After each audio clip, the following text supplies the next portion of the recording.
This time we open the floor for public comments. If you have any public comments, come to the podium, please. State your name, your county residence, and your concerns.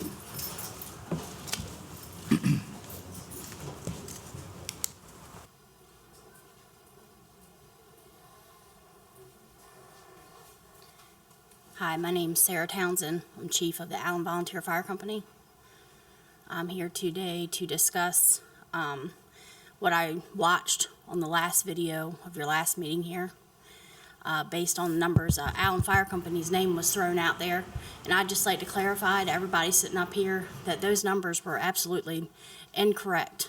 That is not our numbers for our service. Just for our EMS for this year, up till the end of October 31st, we had 621 EMS calls.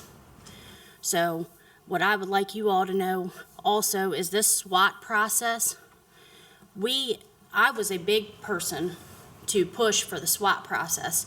It was not to be used as a tool to judge what kind of funding our company was going to get. What this was for was to make our EMS system better, to make it more efficient, to do better, because we all need our funding that we're getting. And if you guys don't know this, the volunteers, all of our companies that are outside of Salisbury's 3 companies, we do the exact same job that they do, and they call us in to help them do without pay, except for your fundings that you give for us to run our systems. That is it. So what I want you to know is with the EMS, we need our funding to keep our personnel, to keep our ambulances going, because our areas are as important as Salisbury's 3 areas. And Allen, our people's emergencies are the same as Salisbury's. So is Willard's. So, you know, this can't be used as a tool to judge how much our funding should be, because this isn't even counting our fire calls. I mean, I think we need to look at the bigger picture here and see that, you know, it's not just Salisbury's Fire Company running here. And I understand they sent a threatening letter, and that's totally on them. I think it's silly, because we're all here to provide a service to the public. I think there's better ways of reaching out to get your funding. I mean, say the volunteers, if all of us didn't get our funding, we had to shut our doors, how would you county executives and council, how would you guys worry about all the rest of that county? Salisbury's just a piece. The rest of us make up the rest. So I think it would be nice to see the council come more to our chiefs meetings, to our Firefighters Association meetings. We have one tonight starting at 7:30 in Delmar. That way you can talk to us chiefs, so you can hear our side. You got plenty of Salisbury side. You're our county councilman. You should be fighting for us. You're fighting more for Salisbury than you are for us. Come listen to us. See what we do. Come ride with us. You know, it's open. You can come see what we do, because we don't get paid for that. They do, okay? They don't have volunteers. Maybe you should ask them what happened to all their volunteers. You know, that's not my business, but my volunteers are getting our truck out the door and our ambulances and doing things that we need to do. So, you know, don't talk about cutting our funding, because that's something we need to keep our doors open. So that's just my personal opinion from Allen Fire Company side. So if anybody has a question or would like to talk to us or see numbers or let us provide you with information that we have, please come and see me. I'm open to phone calls. You can come to our firehouse. I'll meet you there. I'll do whatever. So. Thank you, Chief. You're doing great work in Allen. Thank you. Thank you. Thanks. Any other public comments?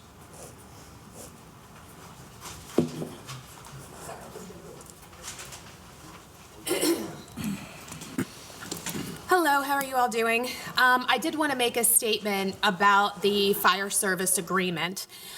So first and foremost, I'm not really sure what happened with the numbers. The numbers that we were given were from emergency services. So if they are off, I will speak with Lorenzo about that. Also, I want to make it very clear that the county has not decided to cut funding from any fire company. That is not our intention at all. But first and foremost, I want to thank all of the council members for having the open work session on November 7th. Even though the meeting was a bit contentious, I do think that it was a good discussion. But I do want to share a bit of frustration that I did have. There was a statement made to the press that stated that I did not take into consideration the opinions of the 7 council members, and I only took into consideration my own opinion. And I'm just here to state for everyone and for the citizens here, that is simply untrue. I met with 2 council members twice in my office, once with Mike Dunn and once with Ms. Hurley. I met with another councilman at another time in my office. You all seem to share the same opinion, that you didn't like it, but what was presented was more than fair based on the data. And as a matter of fact, you 3 actually helped me determine that the agreement should be changed to a 1-year deal rather than a 3-year deal. 2 other council members were contacted by the city and explained the agreement and explained why the price increased and understood the situation. And I took all of this as a consensus, a reluctant consensus, but a consensus to potentially move forward with the deal. So I told the city of Salisbury, I cannot sign anything until 2 things happen. Number 1, we needed to have the work session, and I wanted to speak with the new mayor. So the work session happened, and during the meeting, this is what we heard from the city of Salisbury. The price was not negotiable, and that they would potentially pull service. I also met with Randy Taylor, and he was in full support of the deal. So I want to make it very clear that I am not happy about this fire service agreement. The amount of money does concern me, but that's my job and that's Pam's job to figure it out when it comes time for budget. And I make this vow to you, and of course, per the charter, I will present a balanced budget as the charter requires me to do. But while the money does concern me, the safety of our citizens trumps any of that concern. As an elected official in this county, I will never put the cost of something over the safety and concern of our citizens, and I know that the 7 of you feel the same way. I know Ms. Shaney's not here, but I know she feels the same way. Thank you. Thank you, Madam Executive. Any other public comments? Hello, everybody. My name is Dan Beebe from Laurel, Delaware, over on the county line. You guys have seen me a few times in the past few months. Just wanted to bring the council up to date on where we are. I was kind of hoping Mr. Meadows would have stayed as he's a part of the conversation.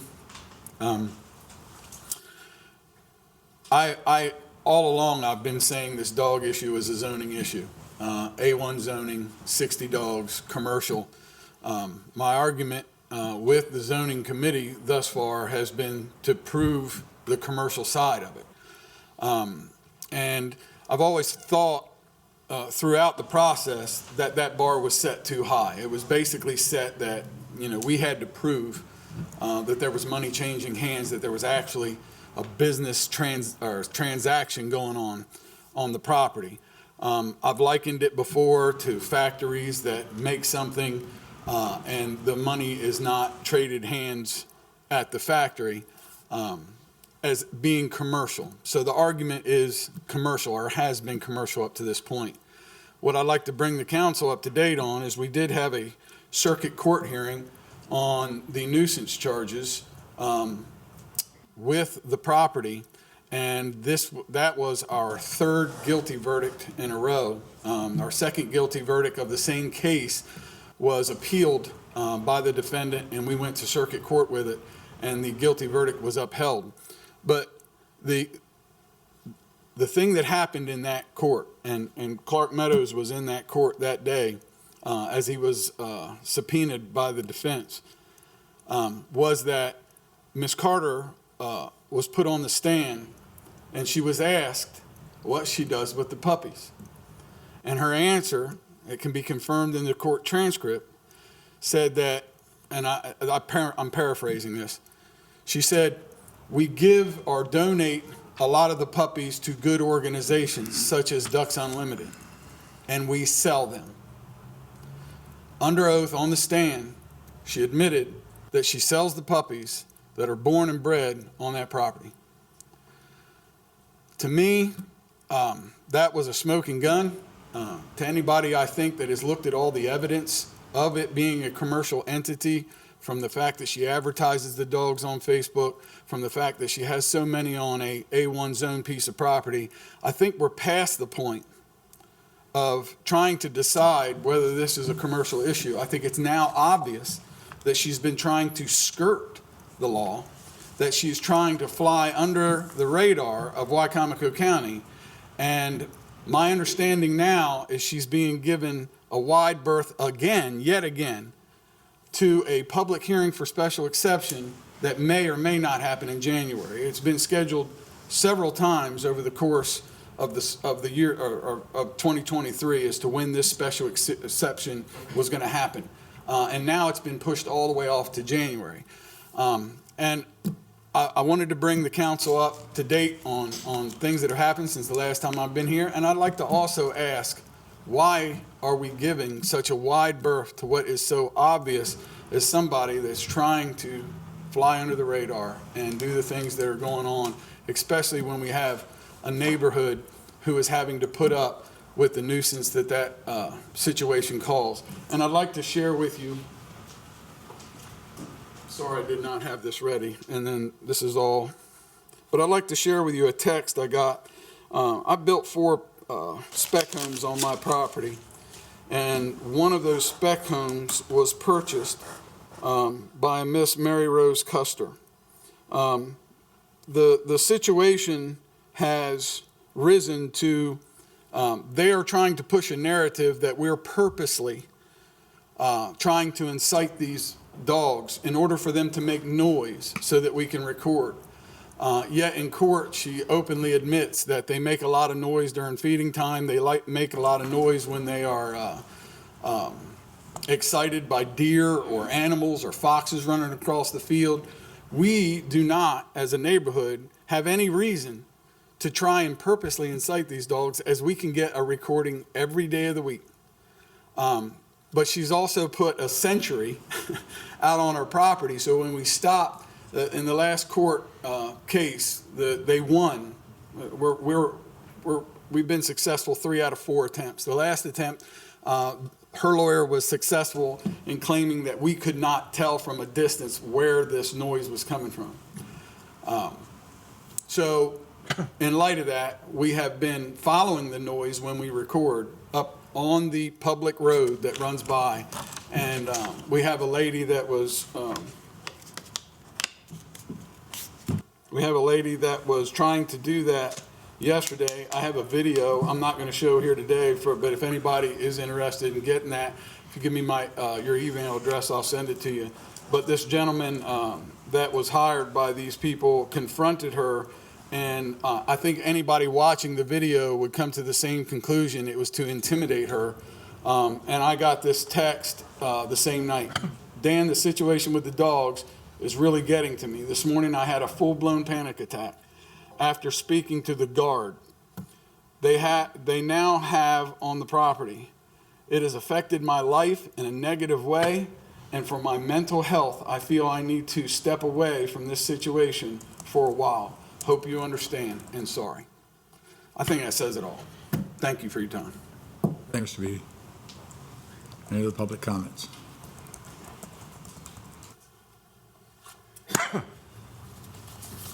Jim Atkins, Wicomico County. Don't know where to start. Don't have enough time to talk about all the things that I think need to be spoken about here. But I would like to speak about the county fire agreement with Salisbury. Don't like it. Don't agree with it. But I think you guys had a gun put to your head last meeting. When the city of Salisbury tells you that they are not going to respond outside the city limits to a call in the county unless you give them $2.1 million. We gave them 2.1 because we have to take care of the service and the citizens of the county. What are they going to want next year when they come in here and look at you and say, this is what we want, or we're not going outside the county? If we're going to have county volunteer fire companies, then we need to have county volunteer fire companies, and you need to have a city of Salisbury fire company. and tell the city of Salisbury to stay in the city of Salisbury. When Salisbury Fire Department several years ago decided they didn't need volunteers, the volunteers from Station 1 tried to form an independent Station 13 to serve the east side of the county. They had equipment. They were purchasing equipment. They had volunteers to man a station. The only thing they didn't have was territory. They didn't have any territory because the territory they were going to serve out of the city limits was Salisbury's territory. Salisbury wasn't going to give their territory up. So they wanted to come on in here and complain about having to go out and run county calls, but they don't want to give up the county territory back to the county. The only way you folks are going to solve this problem is to decide that the county is going to take care of the county and change the fire districts where they need to be changed. You now have the city of Salisbury, who has and shown 2 weeks ago, yesterday, no, 2 weeks ago today, that they have control over you. They can tell you how much you're going to have to pay. They have to have X number of firefighters on duty at all times to be a national recognized fire company.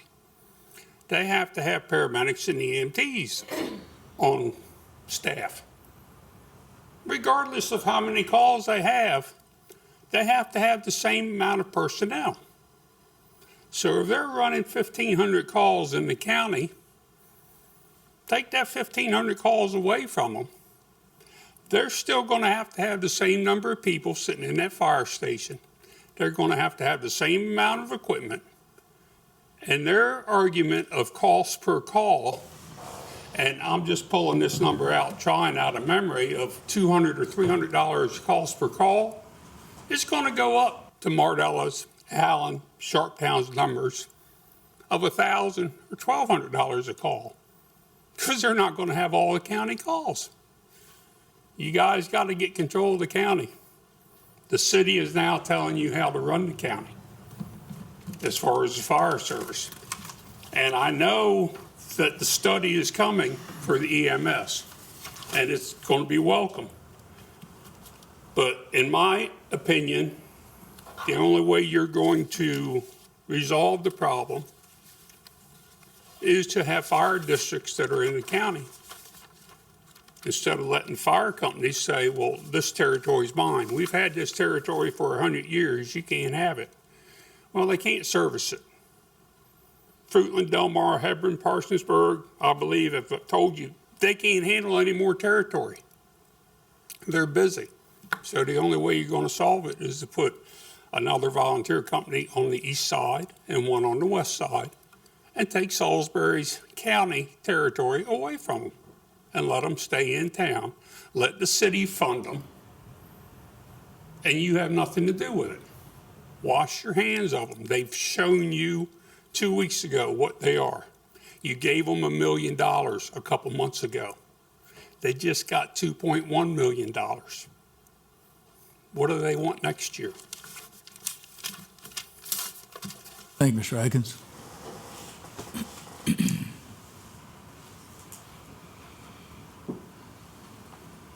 Good morning, everyone. Hello. My name is Monica Brooks. I'm with Wicomico County NAACP. I'm also a resident here in Wicomico County. I just have a few things that I've been holding on to. No particular reason, but just been holding on to. But one of the first things I want to bring up is something that I addressed before. Our landfill. Listen, pretty soon we're going to be able to throw some blankets on that thing and some snow and start skiing. Because you can see it now, probably from Hebron. I mean, you can see it. It's getting bigger and bigger. I came to the county before, and I'm gonna come with you guys, to you all after the holidays. I'll come to you all with my papers and papers of data and statistics for you.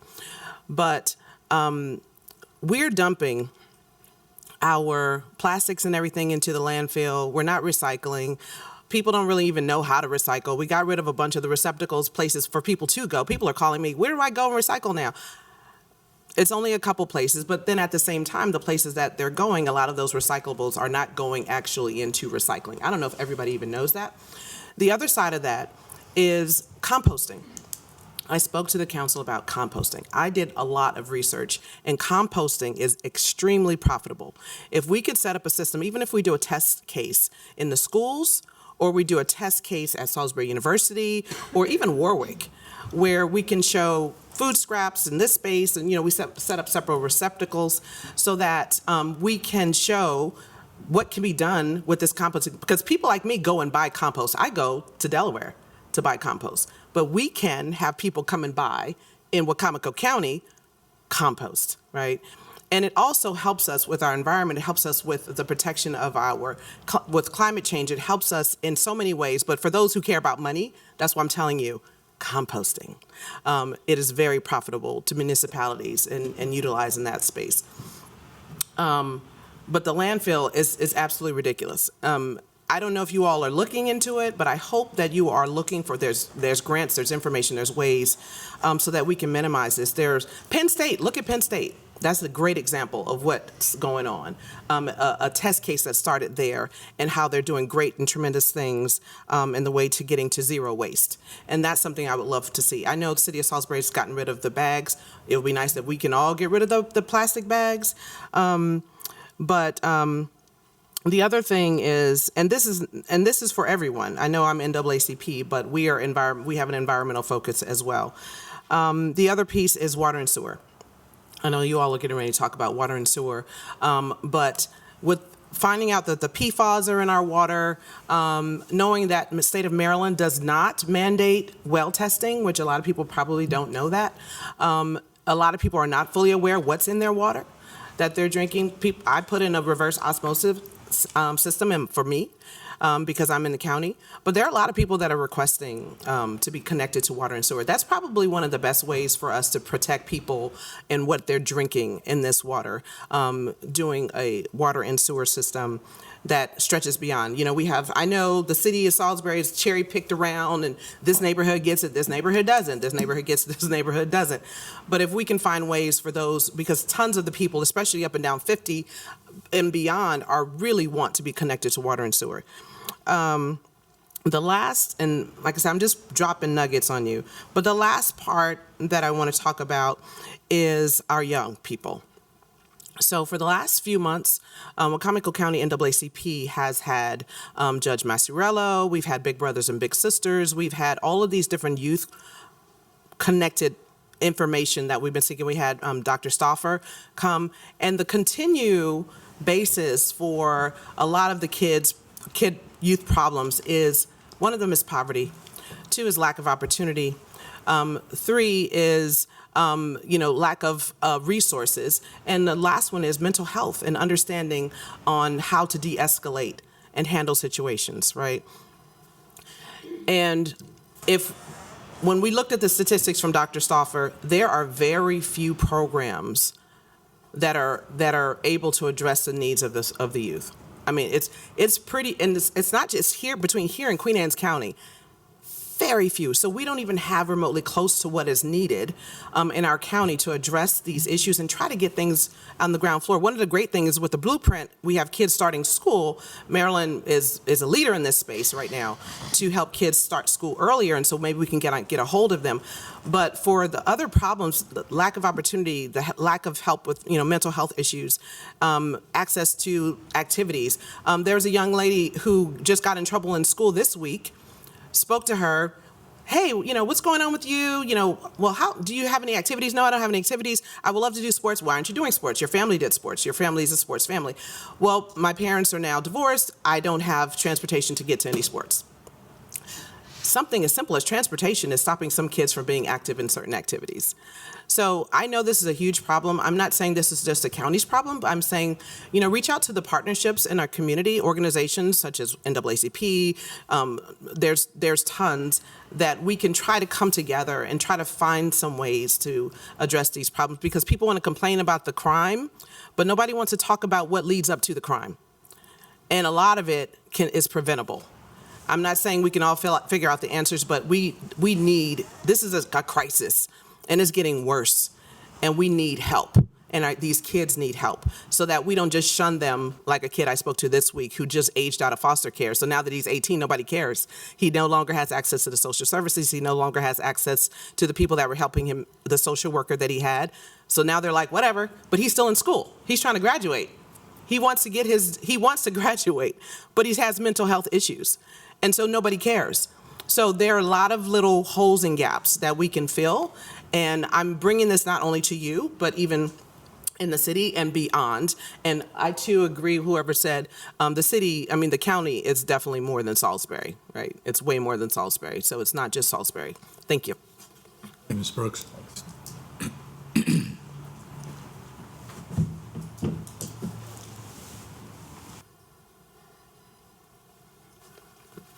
Hello, Bunky Luffman, Director of Administration. I will be brief, but I wanted to touch on a couple things. Mr. Atkins, I agreed with you. When we first started meeting with Salisbury for the first negotiation on fire service agreement, the county executive and I both said the same thing. What if our volunteers could take over the territories that the city serves? And they told us they could not do that. However, you had a second thing that maybe we could stand up to new volunteer companies. My understanding is that every volunteer department is having a real trouble recruiting new volunteers. But even if we did, the facilities, 2 new fire companies, that's millions, probably tens of millions of dollars. The new apparatus, that's millions of dollars. So there would be a cost in the millions of doing 2 new volunteer companies. However, that is certainly something, I attend the SWOT analysis meeting, so I will certainly bring that up, and that's something that maybe that report can deal with. On the landfill, there is a misunderstanding of plastics and what can be recycled. Some things, some plastics specifically, that even have the little symbol on them cannot be recycled.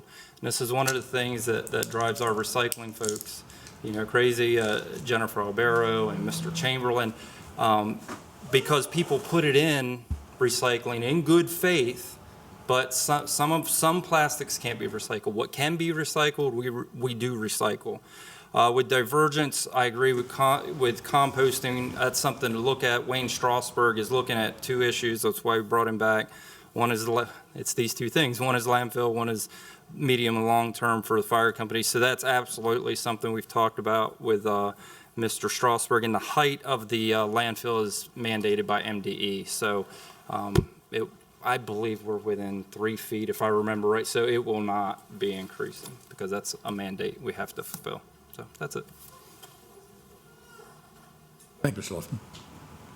Any other public comments? Seeing none. Council comments. Anybody? Yes, Josh. I'll say, first of all, I don't, regarding the SWOT analysis piece, typically a SWOT analysis is strengths, weaknesses, opportunities, and threats. That's usually not a fiscal analysis. I don't know exactly what's going to be included in that, but I hope there's a fiscal component to help us get to a better understanding with regard to what is or is not equitable and what we're funding with regard to fire service. Regarding Ms. Brooks's comments on plastics in the landfill, I completely agree on so many points. I personally think the county and the city should stop plastic wish cycling that they do. Plastic is not going to be recycled. It is trash. So I personally would love to see the county and the city of Salisbury, I don't know what Fruitland does, but to have them specifically stop even trying to collect plastic. It is trash. And then Ms. Brooks also made an important point On two other things, we did just have the FDA did come out with new recommendations on what is a safe limit for polyfluoroalkylines, or the PFAS chemicals. We have in our county sometimes in some of our spaces that we've done in the limited testing that we have about 3 times the amount of the legal limit. And PFAS chemicals, of course, cause immediately thyroid issues, cancers, and others. And it is in our well water. I've gotten the notice as a city resident that's in waters there. We really need to, there's not a whole lot that we can do at the moment, but we really need to make sure that we are, especially in our groundwater, that we're being thoughtful and protecting the public as much as possible. And then lastly, that, I think it is time on that note of the landfill. As you all, many of you all know, 40% of what goes into a landfill is biological or is biodegradable. We need to divert what has been going into the landfill so that we can extend the use of the life of the landfill. So I think anaerobic digestion, I was in another conversation yesterday, everyone is pointing to that being the best possible solution. And so if we could adopt something along those lines, I think it could save the county money. It could extend the life of our landfill, and it could be, it produces biogas, which is a positive thing. So I'll end on that and just say happy Thanksgiving to everybody. Jeff? Yeah, I'd just like to thank the public for coming out to our meetings and sharing their public comments. It helps us a lot stay aware of what's going on. I know we're all out and about on the streets of Wicomico all the time, but we can't be everywhere all the time. So the public comments are definitely helpful. The phone calls, the emails, they all help. And just happy Thanksgiving to everybody, especially those in public service, public safety, law enforcement, firefighters, EMS, that'll be working on Thanksgiving and maybe not have the traditional family Thanksgiving because of their shift, and to troops deployed around the world that will definitely not be home for Thanksgiving. So that's it. Thanks to everybody that come out today, and happy Thanksgiving. Joe? Well, I'll ditto everything everybody said. Happy Thanksgiving to everyone. Be safe. There's going to be a lot more traffic on the road. Watch out for school buses, and that's all I have. Thank you.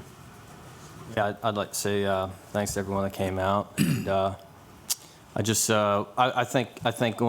think in the future it'd be nice to have like a blocked into our agenda, like some time for the administration, someone in the administration, to give us a county update instead of having them come to the public comment. I don't know if we already do that and it just doesn't happen, or maybe that's something that could be done in the future, because there's a lot of questions that need answered.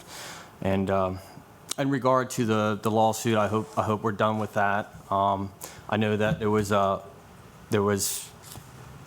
a response sent.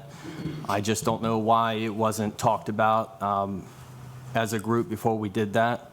But I understand that you want some clerical issues. I just think going forward that we should have a discussion before we spend taxpayer money. The number that we're up to is in the thousands. It might be over 50,000 right now, and I just hope that at the end of this lawsuit that we can all move on to bigger and better things for the county. Thank you. Thank you, James. I believe, Mrs. Hurley, is it a monthly that we have issued an invitation to the executive branch to meet with the council? We did, and we will be beginning that in the near future. Yeah, I think it's in If she's December. agreed. I think it's December we're going to do that. Because we recognize the same shortcoming. It's complicated because we get people in here and they ask us questions that we can't answer right now, and it's just nice to be able to have someone like Mr. Lumpkin. He was able to answer 2 questions like that, and we would have to go back and ask and then tell everyone at the next meeting. I'm just something that'd be nice. I'd like to thank everybody for the public comments. Not quite sure what has transpired over the last couple of days, but I received a couple of phone calls or emails and text messages this morning saying, what's going on with this fire service agreement? The county's paying the city of Salisbury $2 million. Not quite sure where this came about, what media source it came from. But the agreement, at least the last one we saw, was iteration number 13 or 14, I guess, specifically states that even though it strikes out the fact that the council's approval is required, the council's appropriation is required. So deal's not a deal until the county council approves the funding for the agreement. No appropriation has been authorized by this body at this time, just so the public is aware of that, so there's not too much misunderstanding.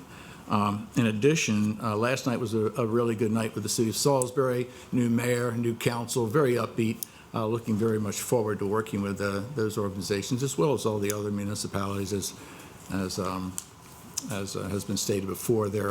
It's not just Salisbury, and it's not just Salisbury, Delmar, Fruitland, it's the entire county. But it was a change for Salisbury, and we're glad to see it. It was a very upbeat night. Councilman Merritt, I think you forgot to mention, did you mention Operation We Care? I was taking some notes when you were talking. No. He didn't mention it. You just talked about Thanksgiving. Yeah, we spent a whole day, Sunday morning, a great time, had free food, and they packaged what? Shane, I knew you were there. What was it? And James? I didn't make it. Okay. I wasn't able to make it. But over 900? No, 700. 700 packages. So you had at least, I don't know, at least 900 people, maybe more. But it's a really great event. lot. And he doesn't even mention it at this table here. But great organization with Operation We Care. I don't know how Councilman Merritt and his wife Diana managed to do it with everything else that they're doing on a regular basis. But it's a really great cause. It's a really great morning. A lot of fun for a really great purpose. So hats off to you, Councilman. Here, here. Entertain a motion to adjourn, if I may, from a legislative session to go into open work session, followed by a closed work session to consider the acquisition of real property for a public purpose and matters directly related thereto to protect the county's bargaining power pursuant to the general provisions, Article Section 3-305B3. Second. All those in favor? Aye. Meeting's adjourned. If you don't mind, we'd like to take a half-hour recess if we could, and then we will be back. Thank you.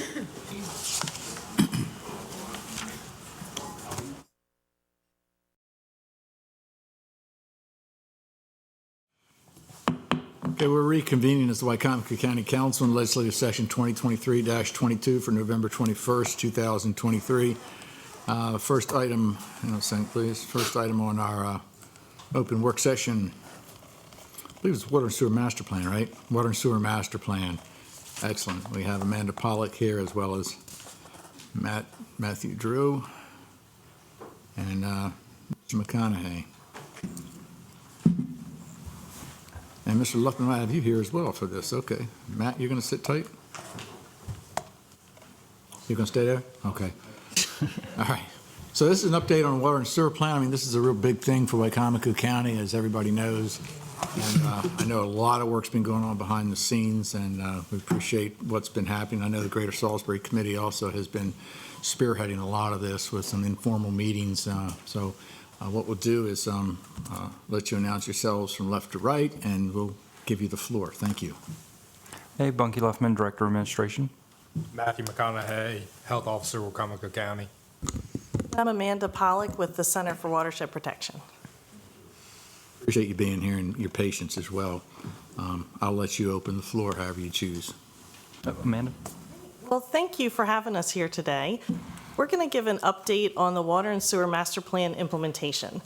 And I'm going to break this up into kind of 5 parts. I'll start with the background because I don't think everyone was on the council when the Water and Sewer Master Plan was done in 2021. Then we'll talk about the planning efforts, the engineering efforts, what will be coming before you for legislation, and then finally where we're going, next steps and public outreach at the end. So first, a little bit of background. Wicomico County completed a water and sewer master plan in 2021, and that was done by the local engineering firm of George Miles and Buer.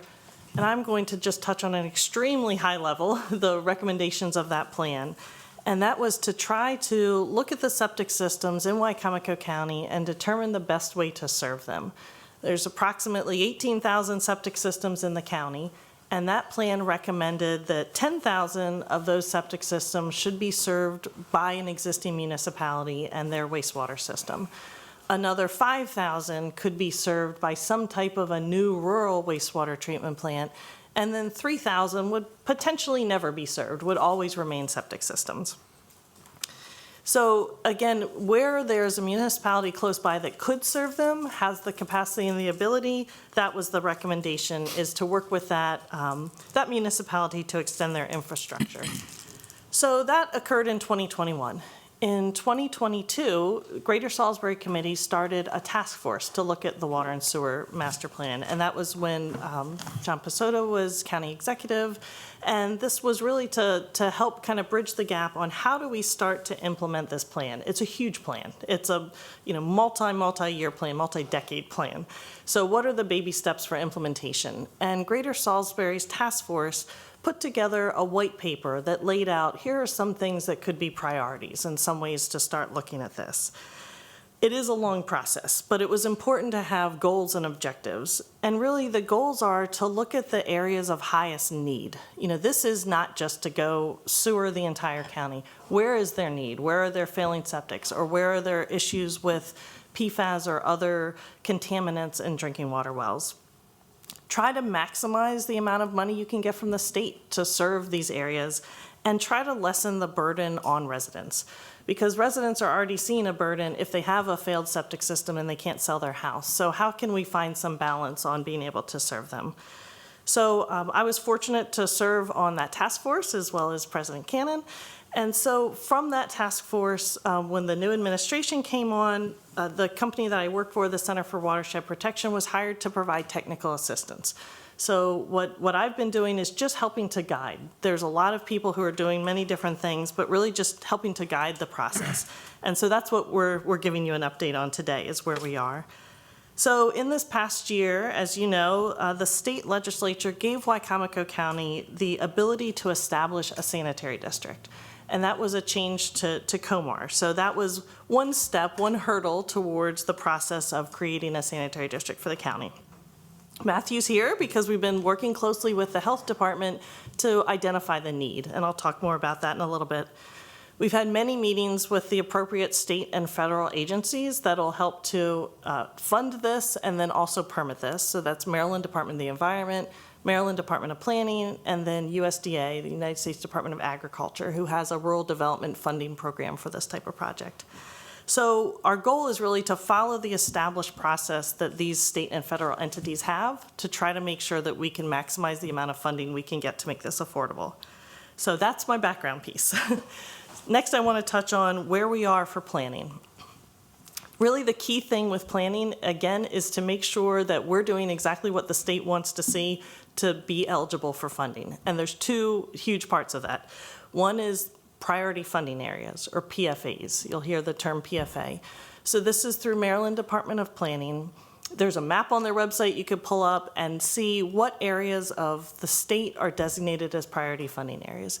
So it's areas within municipal boundaries, but then areas within the county that meet certain criteria. If there are areas that don't meet all those criteria, they're designated as a PFA comment area, So that is something that the county can work on removing that comment and make it a public priority funding area to be eligible for public funding. So without going too deep in the weeds, there's a three-pronged test to see if a parcel is eligible to be a priority funding area.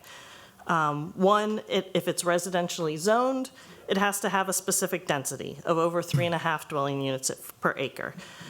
2, the area must be planned for service in the county's comprehensive water and sewer plan. I'm going to talk more about that in a minute. And then 3, the area must be in the locally designated growth area. So the county does have comment areas that already meet this criteria. So it's a process of just petitioning the state, writing a letter and saying, hey, these areas now, they actually comply. We would like them to be in the PFA instead of a common area. So we are working through that now. We've had good meetings with Maryland Department of Planning, and they are helping to go through that process. So the comment areas that meet the criteria can be administratively removed as comments and turned into PFA areas. So again, the reason this is so important is we won't get any public funding if we're not serving areas that's in a priority funding area. So we're working through that. So one of the pieces that ties into the PFA is the county's comprehensive water and sewer plan. So the county has a comprehensive water and sewer plan, as does every county. You're required by COMAR. Wicomico's was last updated fully in 2010. It's been amended numerous times as needed. So this really establishes the way the water and sewer systems are developed in the county, making sure it's consistent with comprehensive planning. And COMAR defines how that's done. There should be an annual review of the plan, which you do, and you do amendments, and there's service categories. So if you hear people talk about it's a W1 or an S5 or something like that, the way your comprehensive plan is laid out, your water and sewer plan, is there's W1 or S1, that's existing service areas. So places that have it are a 1. A 2 is in final planning. A 3 is an immediate priority. A 4 is we'll serve it within a 5-year period. A 5 is we'll serve it within a 10-year period. And a 6 is no plan service. So to be eligible for a PFA area, you need to be in an area 1 through 5. So that's really looking at a 10-year horizon. So one of the things, again, we'll talk about for legislation, we will need to make some amendments to the Water and Sewer Comprehensive Plan to make areas eligible for priority funding areas. And we may be coming and saying, would like you to consider this as an S5 area, which means in the next 10 years we hope to serve it. There may be some where we say, this is a 3, it's an immediate priority. But this is a process that will be iterative, and this is something that you will see from us coming up soon. So that's one of the other planning elements. The last thing I wanted to mention on the planning side is I've worked closely with your planning and zoning staff to help create a GIS map that really shows the need. So one of the early meetings that we had this year with Maryland Department of the Environment and the Health Department, I think it was actually right before Matthew came on, it was really important for us to find out, how do we prove the need? Are we going to need to go out and test 18,000 septic systems, or how do we establish where there is need? And Maryland Department of the Environment was very clear on this. We can look at and map areas of high groundwater, soil conditions. We can look at floodplain.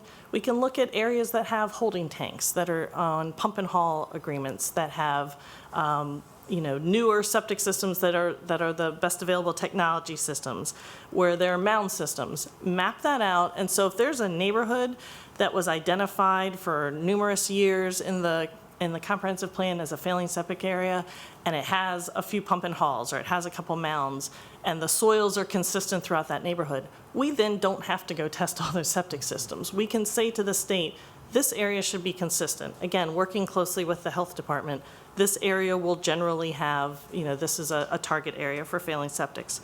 So this was major. This was a big deal when we found that out, because we were concerned that there could be unintended consequences from going out and testing 18,000 septic systems, that we may create more problems than we can solve in a reasonable amount of time. So that's the last piece of the planning, is this GIS map that we will keep building on to really help us show the need. All right, so from the engineering standpoint, GMB did the Water and Sewer Master Plan, and they had some money left on their contract. So we wanted to utilize their services and look at some more specific areas beyond what was just in the master plan. So we had them look at the west side of the county and some potential regional ideas or systems on the west side, and really start to look at the nutrient balance on, if you take septic systems offline and treat them at a wastewater plant, what are you putting into the Nanticoke River and into the watersheds? So they have done that. They actually just recently completed that analysis for us in September. Now we're in the process with the administration of meeting with those municipalities to kind of talk through, here are some thoughts for regional ideas.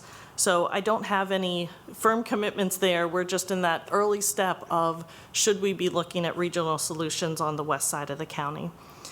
The next big step that ties into funding is to have a preliminary engineering report, or a PER. And USDA's funding in particular requires a PER. MDE will require it also. They will often make the judgment on, yes, you're eligible for funding, and now you need this engineering report, but USDA wants it up front. And so to be able to do the projects that we want to do, the larger ones, we need to do that step. So we are looking right now with USDA at different options to fund that. So we will be potentially putting in a couple of different grant applications to fund preliminary engineering reports in different parts of the county. So possibly on the west side, And then the administration, we've met with Pittsville, because Pittsville's going through an upgrade of their wastewater plant, and they were already budgeting to have some excess capacity to serve potentially some areas in the county. So Pittsville has done a PER for their wastewater plant.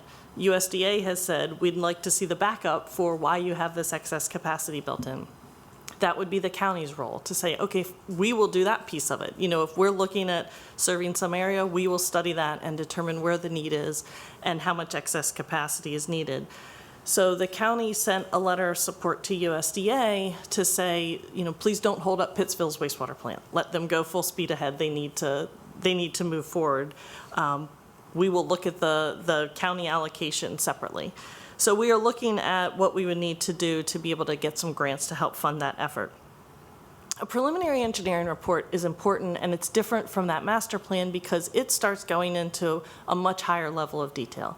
The master plan was great. It was up at the, you know, that macro level, and now the PER really dives down. What size pipes, what specific parcels, how much is it actually going to cost? Because at this point, everything has been very large ballpark numbers. So this will take it down and really identify the specific infrastructure needs and the cost associated with them. The other thing on the engineering side is I wanted to update you on Salisbury, because through the Greater Salisbury Task Force, we met with a number of the municipalities. We brought them all in, invited them all, and most of them came to meetings. And frankly, a lot of the municipalities are struggling, and they are trying to maintain their services to their customers first and foremost, and have, you know, other capacity issues or other issues going on. Salisbury, having recently upgraded their wastewater plant, does have capacity to serve other residents, but their policy in the past has been that annexation is needed. So I'm happy to report that in October, Salisbury passed a resolution with a new utility extension policy. It clarifies their code for cases when there is a public health emergency. So there was always a piece of Salisbury's code that said you could extend services without annexation if there is a designated public health emergency. So we worked with Matthew and talked about, you know, what kind of evidence could be presented to Salisbury so that they would feel confident in that.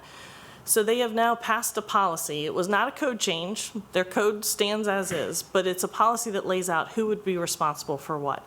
So if there is a resident now in the county that has an issue with a failing septic, they could come to essentially the county first and say, hey, I'd like your help approaching Salisbury to get tied in.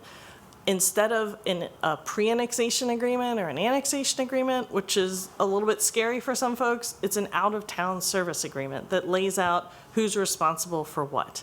Ultimately, it says that when Salisbury is ready to provide all the services that Salisbury provides its residents, such as sidewalks, streetlights, upgraded roads, trash service, then they could petition for, ask for a petition for annexation.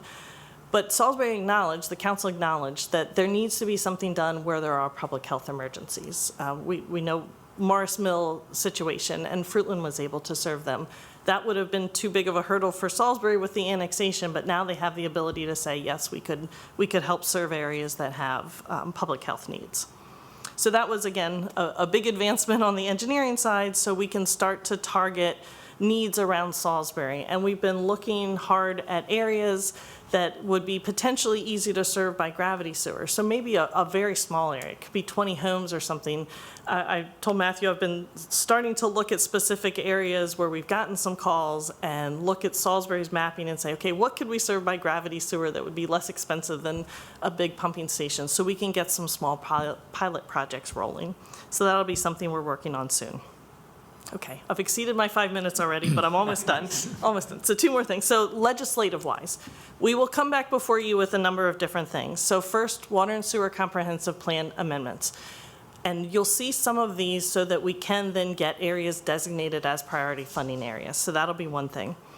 We've also been working with Mr. Wilbur and his team on urban service district modifications, because right now you all serve as the Urban Service District Commission. Ultimately, you want to stand up a sanitary district commission. So the Urban Service District Commission will still exist. There's other things you cover, like streetlights, but to try to take the water and sewer aspects and put that under the sanitary commission. and then formally establishing that structure of the Sanitary District Commission. That will come before you. COMAR outlines what a basic Sanitary District Commission looks like from the state's perspective.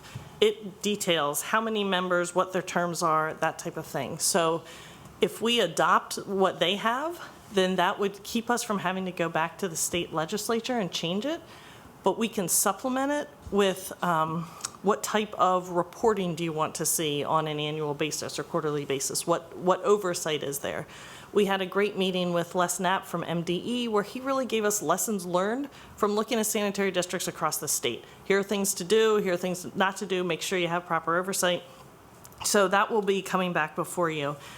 And then again, it's not set in stone. If you establish a structure based on COMAR for ease, and in a couple years you say, boy, I'd really rather have more commission members or shorter terms or whatever, you make that change then.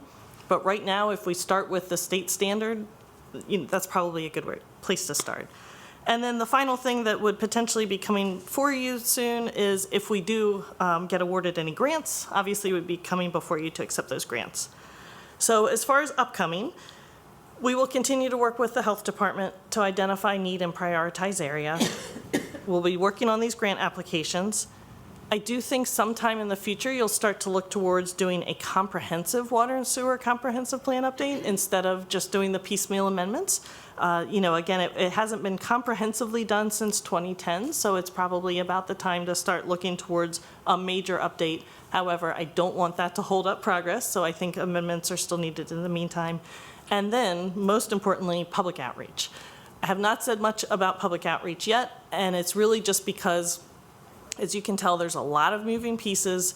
We have not targeted yet, this is the first place we want to go, and we do know that talking to the residents is of the utmost importance.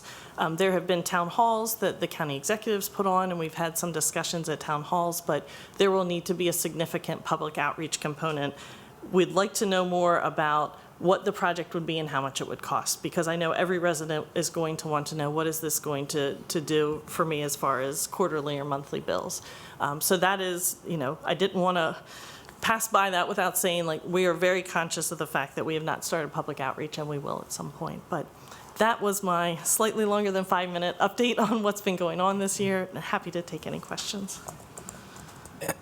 I was going to ask, how do you implement your public outreach? You said town halls. How are you going to do it in the future? Is it more town halls? So, well, beyond that, really, because it will become more targeted to neighborhoods.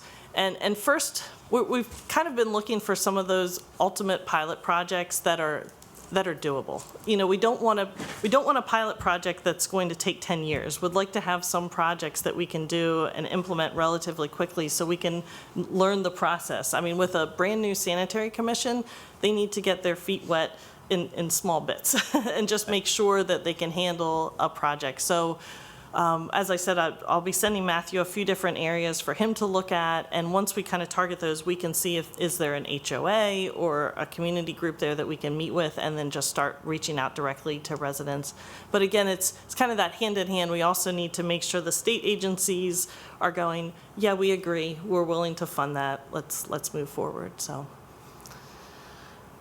we found, in similar to what James is asking about, we found a similar problem, I know, when we were working with Fruitland on that issue, and there's still some homes out there that never did hook up.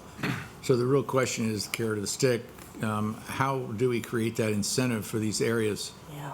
Yes, and so that's a great question. And in my consulting days many years ago, we did some projects in Dorchester County with their sanitary district.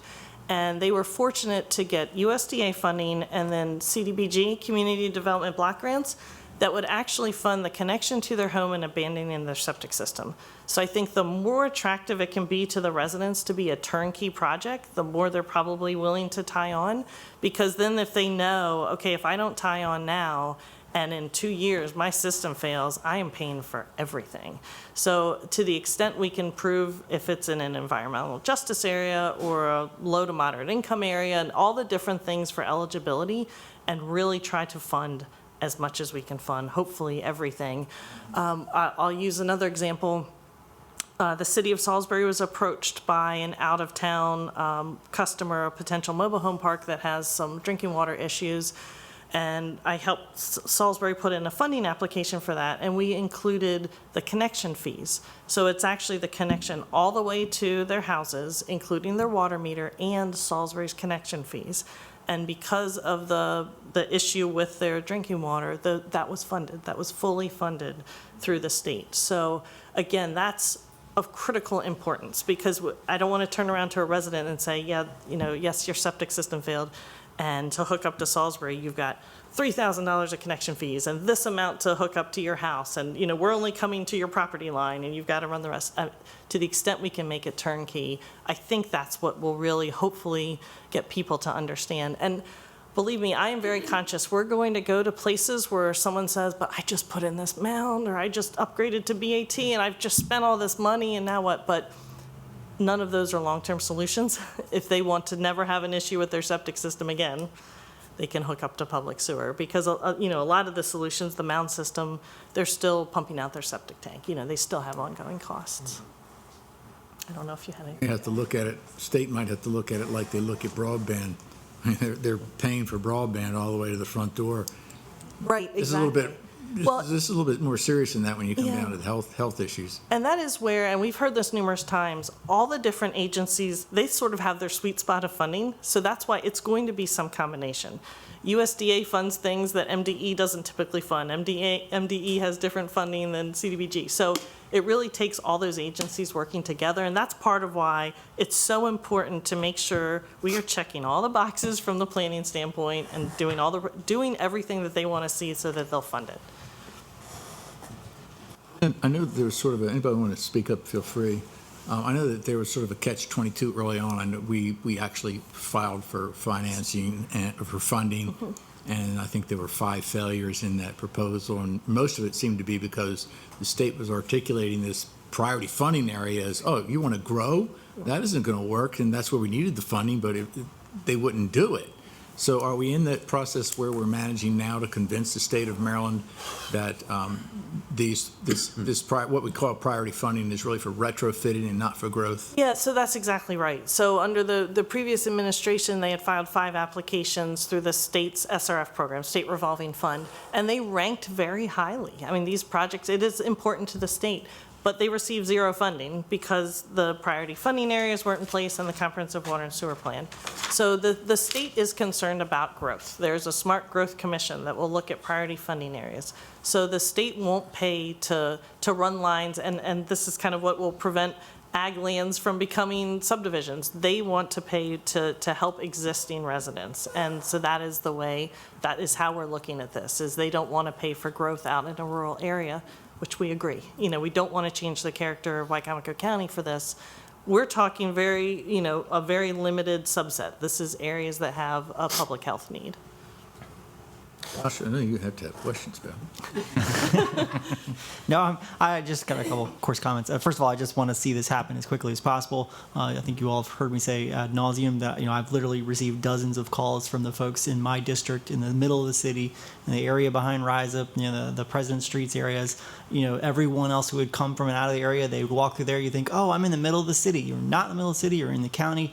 I've got a couple, as I mentioned last week. Last time we were here, I got a couple who's just put in a $7,000 well. They're retired. They don't have $7,000. They borrowed it. They needed to do well water. For 4 months now, they haven't been able to be able to drink the water. And that is just awful. But they are right in the middle of those areas. So the city and the county needs to do a far better job of, I said, the city of Salisbury, in talking to and actually hooking up. The dozens of folks that I've talked to want to be in the city of Salisbury. It's not, I always hear the narrative, oh, people don't want to pay taxes, they don't want to be in the city, whatever. They want to be in the city of Salisbury. They want to do it as quickly as possible. They just don't know how to do it, who to go to. And so I've been haphazardly trying to help them navigate that process for some period of time now. So the more that we can prioritize those systems or those situations, the better. And it is really an awful. I mean, just to underscore this, the homes that aren't complaining in that area there are people who are getting by. Their septic system is maybe not failing, quote unquote, maybe not operating as well, but you should not be having a septic system and well water in that area with that much density. So as much as humanly possible, those areas, if we can prioritize those, gravity fed or whatever, as quickly as possible, that'd be great. And I will say, just as all of you get calls, keep sending them in to Bunkie, and we will look at those areas. And hopefully you'll start to see, that by the next time is we may be able to say, hey, President's area, we're targeting this area. Because there is, you all have seen Salisbury city limits, there's a lot of holes. And so there is a lot of infrastructure that runs by properties that are in the county. So there are certainly some areas that will be much easier to serve than others. But that doesn't mean we're not going to serve them. The Old Ocean City Road corridor on the east side of town is a high priority area. It's not going to be as easy to serve. We're going to need some bigger regional system, but that will be something that gets tackled. So. I know it's been mentioned before. I know Matt Drew may have suggested as well, is do we look at water and sewer, or do we just look at water? Yeah, Because thank right you. now the issue, yeah. Yeah, thank you. That's a great point. I did mean to make that. So for the most part, we would like to look at both utilities, water and sewer, at the same time. If you're cutting up a road and running utilities, it's better to do it once and try to get that done. And that's been the administration's stance all along. Interestingly, I think some of that may come down to the municipality. In our conversations with Pittsville, at this point, they're interested in serving with sewer, but not as much on the water side. And that may have to do with their allocation permit and their capacity. Salisbury has always had the stance they would like to serve with both water and sewer if they're running a utility. Now, they have urban service districts that are sewer only and that are water only, but ultimately they would like to serve with both utilities when it's at all possible. So, and there are some areas that are county urban service districts that only have one or the other utility. So those could be areas to look at as other potential things to do near Salisbury. But yeah, for the most part, would like to do both. Well, and for the water, just the difference is, for a water system, you really want a loop so that the water stays fresh and is treated instead of dead ends, whereas wastewater, you don't really, you could have a dead end and a lift station, you go straight to the thing. So there is a second engineering component that sort of does not complement doing them both at the same time. Right. But, best case is we do them both at the same time. Yeah. Joe, good, Joe. Yeah, oh, that's fine. Josh mentioned, people wanting to be in the city, and I'll use the neighborhood behind like Pohanka as an example. But the city doesn't want them to be in the city. That seems to be the big problem, because if they did annex, they'd have to provide all the services, and apparently the tax base isn't there for it to make that area attractive enough for the city to annex. Well, and certainly if they would rather be in the city, they can petition and get annexed, and that group of, that neighborhood could. Part of why we wanted to do the policy with Salisbury is to make it so that wasn't mandatory anymore. And so it was clearly, Salisbury has, like I said, it's always been in their code, but to lay out the steps and make it clear so that there is a path forward of being able to provide services without annexation. But, I'm sure if an area wants to annex, they'd be happy to talk to them and go through that process as well, so. And to clarify what a public health emergency would be for that, it would be for a parcel or property that does not have any reserve field or has a failing system, and which a pump and haul agreement would be a condition for sustainability of the residents.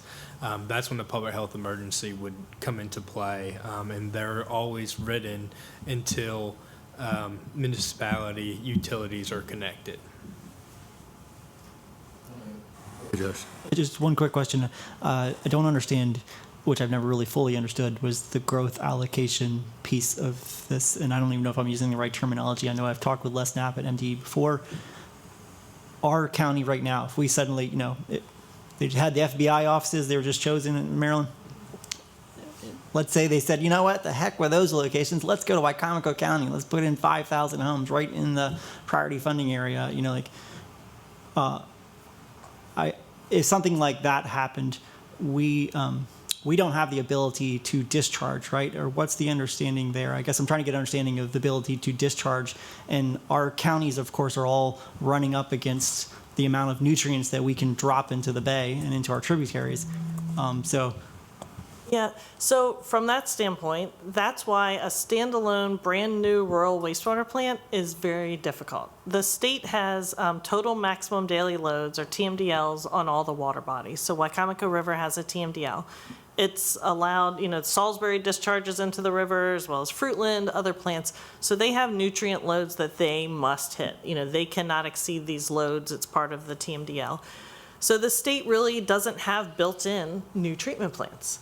However, septic systems are putting nutrient loads into the waterways. So when we look at your only incorporated municipality that does not have water and sewer, Mardella Springs, you can look at sort of a nutrient balance and say, okay, this much nutrient is going into the waterways based on the number of septic systems. If we treat that to the high level from the state, here's what would be going into the waterways. So it's a discussion to have with the state about kind of that nutrient balance of, okay, instead of these septics, can we do this? The state has said for decades they don't want new discharge permits. So they're really not looking favorably on new discharges into streams. We haven't started those difficult conversations for the rural treatment plants, and it is going to be a difficult conversation. So I think in areas where we can be served with municipalities, that's our best bet. If it's falling under that municipal's, their growth element, essentially. Beyond that, the comprehensive plan, not the water and sewer comp plan, but the municipality and the county's comprehensive plan designates growth areas. So to really go beyond those limits, you'd need to update that. So that would be a planning commission, and then to you all, to the council, to update the growth area before it could ever be considered for a priority funding area. So there's multiple levels. The area I was talking about that Salisbury will potentially serve with water, that mobile home park, they didn't meet this criteria. So it had to go before the Smart Growth Coordinating Committee of the state, and it got a PFA exemption because of the level of PFAS in their drinking water. So there are ways around it if there is public health emergencies. Outside of the cooperation with the municipalities and local jurisdictions, it's probably a long way off, but the idea of having our own wastewater treatment authority and the standalone facilities and things like that, I know that the council, as an urban service commission, had a bite out of that apple, and it's really, really hard for this group of people to establish oversight on an independent wastewater treatment authority.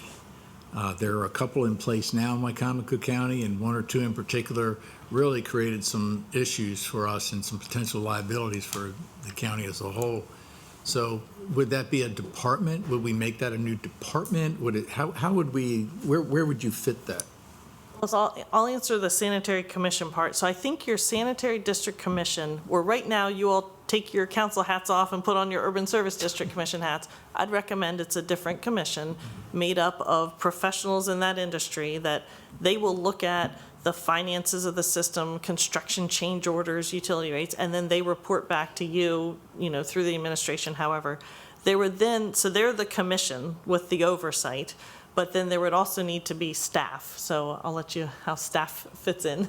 Yeah, so, the coming budget, we will likely be coming with at least a single person that would be in charge as staff as a county employee that would sort of oversee the sanitary district. And we see it as sort of its own thing. I guess it could also potentially be under, hopefully we have a public works director by then, but under public works, or it could be by itself. So that would be a discussion we'd need to have, during that time, and something, give thought to. But yeah, we think that we'll be at the place by July 1st where we'll have enough work for someone, to be the first employee, sort of a executive director or director type role. Help us with the grant administration and MDE permitting and, stuff like that. See us working forward with Salisbury, with Pittsville, with Mardella? What do you think? Yes. In the next year? Yes. Yes to all. And really, so where Mardella's potential solutions are larger, that's going to require that preliminary engineering report. For us to serve areas outside of Pittsville, same. We need a little bit more specificity before we can get funding while Pittsville is moving full speed ahead, because Pittsville needs to upgrade their plant. we couldn't tie in tomorrow in Pittsville right now. So the shortest term effort will be potentially some areas around Salisbury. So we'll certainly need to keep that partnership going for utility extensions. But absolutely, what I see is those are kind of the three balls that are going to start rolling, is areas around Salisbury, potentially on the west side, and then, the county around Pittsville. Well, and it's not just Salisbury because they have the capacity and they do, but other municipalities, and I'll use the one where I live, have significant inflow and infiltration issues. So Delmar's doing a project right now. My street is in the next phase, but we have terracotta pipes that were put in, I don't know, 40s, so there's significant issues now with the terracotta pipes, and we're not the only municipality with terracotta pipes. So they've just created it's just an issue that several of our municipalities are dealing with, and that's not cheap, to replace those pipes, dig up the road, that kind of thing. So Salisbury right now seems to be the only one at a place like mechanically or infrastructure-wise, as well as capacity, where they could even take it on. How are we going on with the hiring of a deputy director and public works director? Because we don't have one. I imagine that's probably a pretty big part of this sewer and water plan. I'm just trying to figure out, does the state take us serious because we don't have one? We interviewed a public works director, and we'll be meeting with him again after Thanksgiving, and we were getting ready to do our third interview on deputy public works director. So, and Donna and her team at HR, and I told her, I was like, I don't know what you did different, but within a space of like 2 weeks, we had these 4 applicants for both public works director and deputy public works director. So fingers crossed, it looks like we're going in a good direction. So great. Questions? Well, we appreciate you coming in for the update, and we look forward to meeting with you again in the near future. Thank you. Thank you very much. Thank you all very much.